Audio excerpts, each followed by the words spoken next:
Hey y'all, welcome back to my channel. Today we are going to be kicking off my makeup basics series, and this is a series that I did last year, but over the past year I've had time to get a little bit more comfortable on camera, and I feel like I can do a better job at explaining and just making this series a little bit more fun for all of you, especially since my subscriber base has grown, and thank you all so much for being so wonderful. The first video we're going to be doing is all about foundation. Foundation is pretty much one of the fundamental steps of a makeup routine, whether you are just using a light concealer or you're applying a foundation all over your face. This is the building block of makeup. So without further ado, let's get right into this video. So with our foundation application, the first thing you want to make sure you're doing is prepping your skin properly. Skin prep is different for everyone. I always suggest making sure your skincare routine is addressing all of the concerns that you have with your skin. If your skin is very dry, you want to make sure you're finding a skincare routine that is going to leave your skin feeling plump and supple so makeup lays on it a little bit more smoothly. And if you're on the oily side, you want to find a skincare routine that's going to help balance out your oil production and help keep things a little bit more regulated, so that way your skin will be less shiny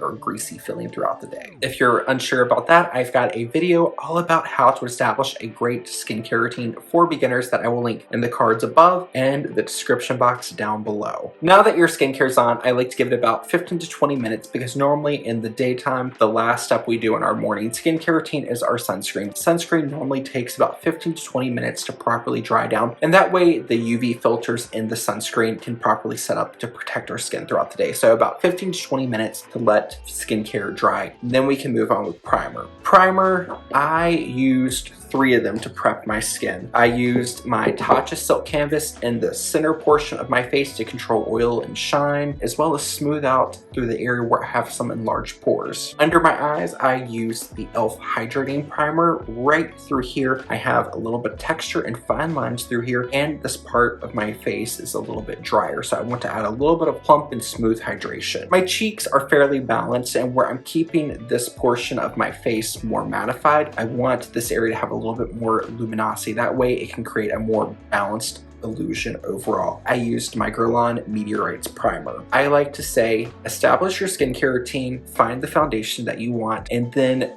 after you see how those two work together, then look at adding a primer, because your primer is to help bridge any gaps between what your skincare is doing for you and the effects that your foundation is giving you. So primer is kind of like an afterthought, as it's going to help enhance the wear of your foundation in conjunction with your skincare. The foundation I'm going to be using today is from the brand Hince. Hince is a Korean brand, and this is called the Second Skin Foundation SPF 30 with a PA rating of 2+. I always like to say, think of any type of skincare benefits or SPF in your foundation as just a little extra boost, a little extra something for your skin, and not as the primary source of your skincare routine or your SPF. So say for instance, I wanted the SPF 30 listed here. I would need to make sure I'm applying this in a dosage of 2 milligrams per square centimeter. And generally that's for a lot of people around 1/4 of a teaspoon for face, another one for neck. If I'm trying to get the amount of foundation to get the foundation on the bottle, that's going to be about,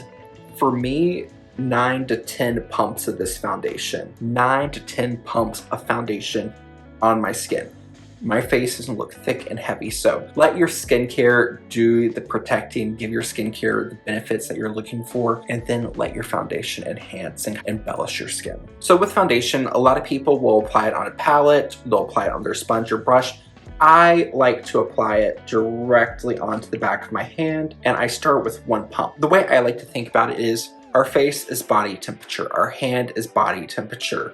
This is room temperature. If I allow my product to warm up on the back of my hand, then I apply it onto my face, it will have a little bit easier time spreading and blending out, as it's already gone through the temperature adjustment it needs to. And I forgot to mention, the shade of foundation I wear in Hince is number 17 Porcelain. You can use your fingers, a brush, or a sponge. I like to use a brush, as that's going to help me spread and thin out my product. There's a lot of different styles of brushes. You'll have have ones like the one I'm using, which is the BK Beauty number 101 contoured foundation. It's fluffy, it has this larger edge so I can really spread out my product. You'll have some that almost look like a larger version of this, which are a little bit flatter, more of like a paddle style. Those are gonna be better for laying down product and really thinning out a product. Then you'll have more of like your buffing or kabuki style, which I like to use more so at the end to help thin down my foundation so it doesn't look too heavy on the skin. With my foundation brush, I'm gonna go into the back of my hand. I like to pick up a little bit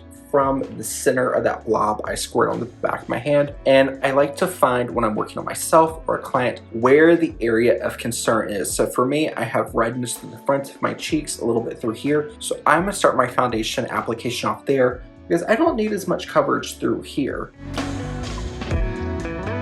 I generally don't take foundation under my eyes as I like to leave that area bare for concealer. And I'm gonna spread my foundation out. Remember, I am just manipulating that little bit I picked up from the back of my hand and then spreading it out. This is going to be more of like a thin veil on the skin. It's almost like applying like the effect that you would get when you apply pantyhose. It's a sheer veil over your leg that is going to help give it a little bit more of a protected look. That is what your foundation's main layer is. Foundation isn't really for heavy duty coverage. It should be more so about evening out the tone and then leave your heavy duty concealing for concealer. There is one thin veil with versus without, and we can see now that even though I have a little bit of surface redness poking through, the overall tone is looking more in line with that of my neck. So I'm gonna go through and do the other side. When you're trying to figure out the level of coverage, because that is one thing you need to consider when looking at foundations, is how much coverage do you want? Coverage is different for everyone. One person's full coverage is another person's medium coverage, and then someone else's medium coverage is gonna be someone else's light coverage. When I am working with a client especially, and I'm trying to figure out how much coverage they want, I like to have them look in the mirror with no makeup on, their skincare on, and is kind of soaking in so their skin is more prepared to receive the makeup I'm gonna put on top of it. Looking through, I like to ask the person first, what do they love about their skin? Do they love their eyes? Do they love their lips? Normally, if you ask someone what they love, they'll tell you what they love, and then they'll be like, oh, I don't like this spot of pigmentation. Great. Is there anything else you don't like? No, that's really my only concern. They're trying to cover this out of all of this.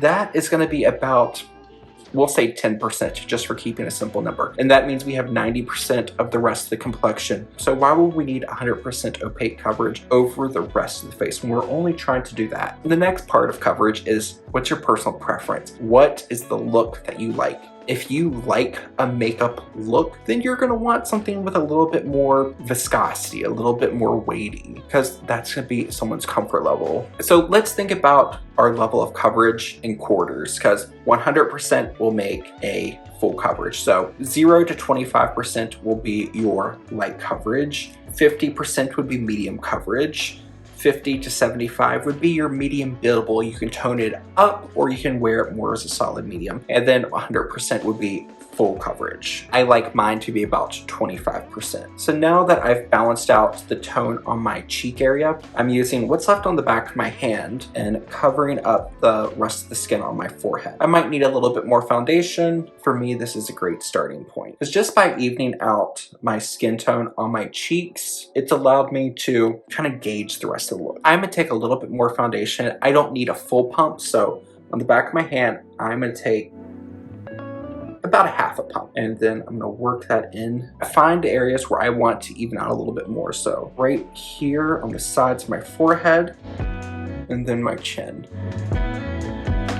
Spots like hyperpigmentation, we're gonna cover in the next video, which is all about concealing, and just work that second bit of foundation into the skin.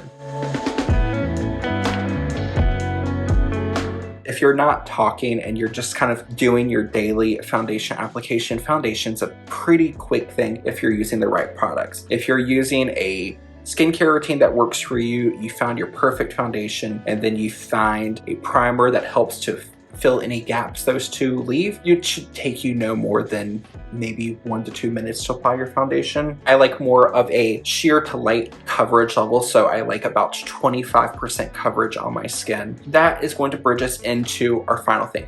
What finish do you want your foundation to have? When you are shopping at Sephora, MAC, any type of makeup retailer, and you're looking at the different like foundation displays, you'll normally see something that says luminous or dewy finish, or you'll see something that says matte or velvety, and then you'll have something that says satin or natural. Generally, people who are more dry, they don't produce a lot of oil, their skin can kind of feel dry, textury, they'll like something more luminous or dewy. Someone who is very oily, they get kind of greasy throughout the day, they'll like something more matte and velvety on the skin. And then if you're someone like me who is maybe you're in the middle, your skin's pretty normal, you don't get overly shiny, you don't get overly oily, or your combination, you'll have some areas like the T-zone of the face, which is a little bit more oily, but your cheeks are fairly balanced, then maybe you'll want to go with something more of a natural or satin finish, which is going to give you more of a nice kind of balanced look on the skin. Now, something I like to do, your foundation brush will have a little bit of residual product. After it's had a moment to warm up and sit onto the skin, give it one more smooth over. As the makeup warms up, it will be a little bit more malleable. You can spread it out. And a lot of times, that will even help you get a little bit more perceivable coverage out of your foundation, and you'll need less concealer. Working with a client, the way I buy myself time with letting things warm up and melt into the skin is I will work on multiple areas of the face at the same time. Because normally when you're doing someone's makeup, before you even start, you already have an idea of what look they're going for. So say for instance, I've applied their foundation on. I've got the bulk of the foundation on. Maybe then while I'm letting this warm up, I can do their brows. Maybe if they're going for a natural lip look or a nude lip, I can apply a quick lip liner just to kind of start getting different features on and buy yourself that time for products to warm up and melt into the skin. On an everyday basis, this is all I would need. I wouldn't even really fuss with concealer, maybe throw a little bit of powder on and a little bit of blush and call it a day. This is going to conclude part 1 of my Makeup Basics series. Subscribe if you haven't already, so that way you can see our video 2, which is all about